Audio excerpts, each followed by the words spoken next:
Hi friends, ഇന്ന് നമുക്ക് വന്നിട്ടുള്ളത് ഒരു ഫോർഡിൻ്റെ റിമോട്ടിൻ്റെ ബാറ്ററി ചേഞ്ച് ചെയ്യാൻ വേണ്ടിയിട്ടാണ്.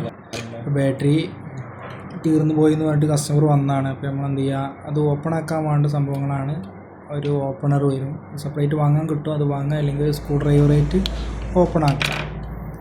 ഓക്കെ, അത് ഓപ്പൺ ആക്കി കഴിഞ്ഞ് കഴിഞ്ഞാൽ അതിൻ്റെ ബാറ്ററി വരുന്നത് സ്പെഷ്യൽ ബാറ്ററിയാണ്, 2540 ആണ്. ഓക്കെ, അപ്പോൾ അതെന്ത് ചെയ്യുക, അത് നമ്മൾ മാറ്റി കൊടുക്കുക. പിന്നെ എല്ലാവരും നമ്മൾ ചാനൽ സപ്പോർട്ട് ചെയ്യുക. റിമോട്ടുകളിലെ റിപ്പയറിങ് എങ്ങനെയാണ്, വണ്ടിൻ്റെ റിമോട്ട് എങ്ങനെയാണ് വർക്ക് ചെയ്യണത്, ബാറ്ററി എങ്ങനെ ചേഞ്ച് ചെയ്യണത്, അങ്ങനത്തെ ഒക്കെയാണ് നമ്മളിടുന്ന വീഡിയോസുകൾ. എല്ലാവരും നമ്മളൊന്ന് സപ്പോർട്ട് ചെയ്യുക. വണ്ടിൻ്റെ പ്രോഗ്രാം എങ്ങനെയാണ് ചെയ്യുക, പിന്നെ ഏതാണ് സെൻസർ, എങ്ങനെയാണ് സെൻസർ ഉണ്ടാവുക, സെൻസർ എങ്ങനെ പ്രോഗ്രാമിങ് ആക്കണമെന്നൊക്കെയാണ് നമ്മളെ വീഡിയോസിൽ ഉണ്ടാവുക. പുതിയ വരുന്ന റിമോട്ടുകൾ, റിമോട്ട് കവറുകൾ, അതൊക്കെ നമ്മൾ ചാനലിടുന്നതാണ്.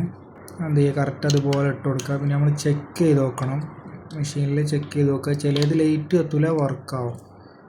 ചില വണ്ടികൾക്ക് അങ്ങനെ ഓപ്ഷൻ ഉണ്ട്, ഇതിൽ ലൈറ്റ് കത്തൂല. അതെന്ത് ചെയ്യും, നമ്മളെന്ത് ചെയ്യുക, മെഷീനിൽ ചെക്ക് ചെയ്ത് നോക്കണം. എന്നാലേ നമുക്ക് കൺഫേം ആയിട്ട് വർക്കാവോ ഇല്ലയെന്ന് പറയാൻ പറ്റുള്ളൂ. കസ്റ്റമർ അവിടെ പോയിട്ട് ചിലപ്പോൾ വർക്കാവില്ല എന്ന് പറഞ്ഞാൽ നമ്മളതിലൊരു കീ ടൂൾ ഉണ്ട്. ഇതിൻ്റെ ഫ്രീക്വൻസി വരുന്നത് 868 ആണ്.